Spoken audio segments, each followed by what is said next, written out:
Bharatiya Janata party ये चाहती है कि कोई उनके ऊपर सवाल ना उठाए। भारतीय जनता पार्टी ये चाहती है कि कोई उनके भ्रष्टाचार को उजागर ना करे। भारतीय जनता पार्टी ये चाहती है कि वो पिछले दरवाजों से चुनाव जीते, क्योंकि वो ईडी और सीबीआई का प्रयोग करते हुए अपने सभी विपक्षियों को खत्म कर। जब सुप्रीम कोर्ट में मनीष सिसोदिया जी की बेल का केस सुना जा रहा था, तब सुप्रीम कोर्ट ने प्रोसिक्यूशन से बहुत तीखे सवाल पूछे।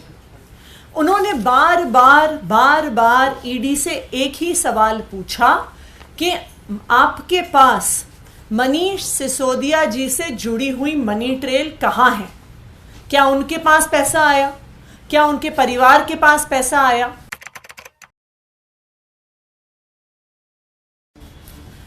जब सुप्रीम कोर्ट में मनीष सिसोदिया जी की बेल का केस सुना जा रहा था, तब सुप्रीम कोर्ट ने प्रोसिक्यूशन से बहुत तीखे सवाल पूछे। उन्होंने बार बार ईडी से एक ही सवाल पूछा कि आपके पास मनीष सिसोदिया जी से जुड़ी हुई मनी ट्रेल कहाँ है? क्या उनके पास पैसा आया? क्या उनके परिवार के पास पैसा आया? क्या उनकी किसी परिवार के या उनसे किसी जुड़ी हुई कंपनी के पास पैसा आया? सुप्रीम कोर्ट ने बार बार पूछा कि अगर मनीष सिसोदिया के पास पैसा पहुंचता हुआ ईडी दिखा नहीं सकती है, तो फिर मनी लॉन्ड्रिंग का सवाल कैसे पैदा होता है और पीएमएलए लगने का सवाल कैसे पैदा होता है? सुप्रीम कोर्ट ने यह भी सवाल पूछा कि जो सारी ईडी की प्रोसिक्यूशन का केस है, वो सिर्फ और सिर्फ एक अप्रूवर दिनेश अरोड़ा की स्टेटमेंट्स के आधार पर है। इनफैक्ट जब हियरिंग चल रही थी तो सुप्रीम कोर्ट में यही कहा गया कि अप्रूवर तो अपनी जान बचाने के लिए कुछ भी कह सकता है, उसकी स्टेटमेंट पर कितना विश्वास किया जा सकता है। जो तीसरी चीज सुप्रीम कोर्ट ने उठाई, उन्होंने स्पष्ट तौर से बार बार ऑब्जर्व किया कि पॉलिसी मेकिंग कोर्ट के परव्यू में नहीं आती है।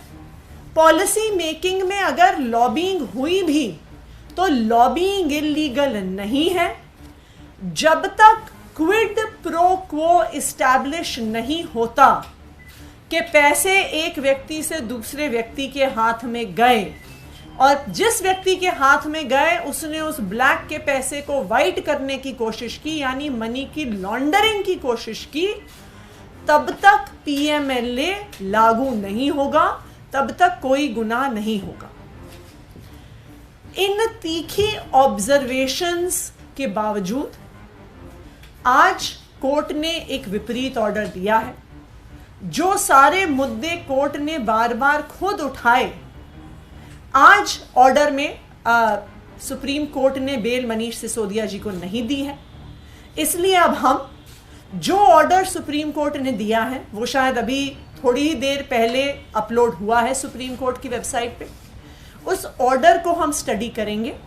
उस ऑर्डर में जो भी सारे कानूनी मुद्दे उठाए गए हैं, उसको आम आदमी पार्टी, हमारे सारे वकील गहराई से देखेंगे और जो सारे लीगल ऑप्शंस हमारे पास अवेलेबल हैं, उनके आधार पर हमारे नेक्स्ट स्टेप्स को डिसाइड किया जाएगा।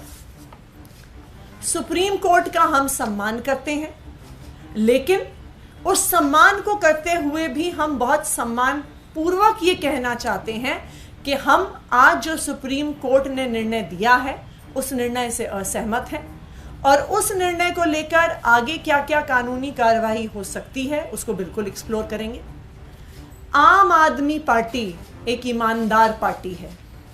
अरविंद केजरीवाल और मनीष सिसोदिया के नेतृत्व में जो दिल्ली सरकार चली है और आज भी चल रही है, आज तक 1 रुपए के भ्रष्टाचार में भी कोई भी आम आदमी पार्टी का नेता शामिल नहीं हुआ है। आम आदमी पार्टी ईमानदार थी, ईमानदार है और ईमानदार रहेगी।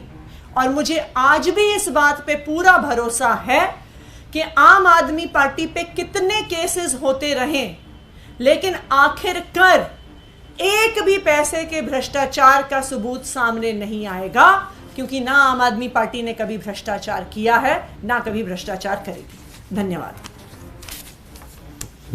मैम, लेकिन 338 करोड़ रुपए का एक नया आंकड़ा देखने को मिल रहा है। आर्गुमेंट के दौरान 338 करोड़ का कोई रेफरेंस नहीं था, लेकिन कहीं ना कहीं लग रहा है उसी आधार पे बेल रिजेक्ट हुआ। देखिए, ये 338 करोड़ क्या है, ये तो एक बारी ऑर्डर आएगा तो उसको स्टडी करना पड़ेगा। लेकिन जो पॉइंट सुप्रीम कोर्ट ने खुद उठाया था कि ये पैसा मनीष सिसोदिया के पास पहुंचा या नहीं पहुंचा, क्या उनके पास पहुंचा, क्या उनके किसी परिवार के व्यक्ति के पास पहुंचा, या उनकी किसी परिवार से जुड़ी हुई किसी कंपनी के पास पहुंचा, ये सवाल, इस सवाल का जवाब तो आज भी वही है, क्योंकि ईडी के अपने आरोपों में भी मनीष सिसोदिया के पास कोई भी पैसा पहुंचते हुए वो नहीं दिखा रहे हैं। तो ये 338 का फिगर क्या है, ये सुप्रीम कोर्ट की बहस में नहीं आया था आज तक। और ये 338 करोड़ का मनीष सिसोदिया जी के साथ क्या लिंक है, इसको भी एक बारी ऑर्डर देख के समझना पड़ेगा। लेकिन जैसे मैंने कहा, आम आदमी पार्टी एक ईमानदार पार्टी है। चाहे कितने भी आरोप ईडी, सीबीआई, दिल्ली पुलिस लगा ले, कोई भी सबूत साबित नहीं होगा, क्योंकि आम आदमी पार्टी ने ना आज तक 1 रुपए का भ्रष्टाचार किया है, ना करेगी। लेकिन देखिए, ये जो पूरा मामला है, इसमें आप पर आरोप लग रहे हैं। बीजेपी के जो सांसद हैं, वरिष्ठ नेता हैं, वो ये कह रहे हैं कि अब आपके शीर्ष नेतृत्व यानी कि मुख्यमंत्री की ओर इशारा कर रहे हैं कि उनकी भी जेल जाने की बात। देखिए, भारतीय जनता पार्टी ये चाहती है कि कोई उनका विरोध ना करे। भारतीय जनता पार्टी ये चाहती है कि कोई उनके ऊपर सवाल ना उठाए। भारतीय जनता पार्टी ये चाहती है कि कोई उनके भ्रष्टाचार को उजागर ना करे। भारतीय जनता पार्टी ये चाहती है कि वो पिछले दरवाजों से चुनाव जीते, क्योंकि वो ईडी और सीबीआई का प्रयोग करते हुए अपने सभी विपक्षियों को खत्म कर दे।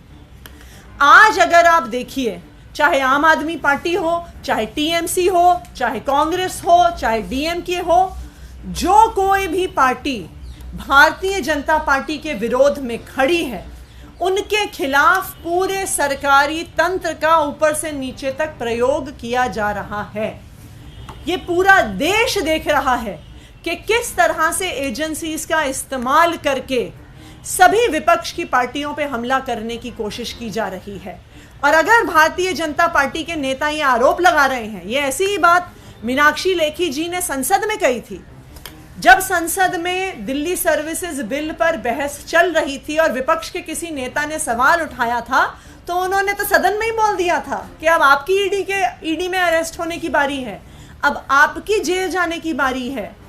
ये भारतीय जनता पार्टी के सत्ता का अहंकार है, लेकिन इस सत्ता के अहंकार का जवाब देश की जनता देगी। एक आखिरी सवाल,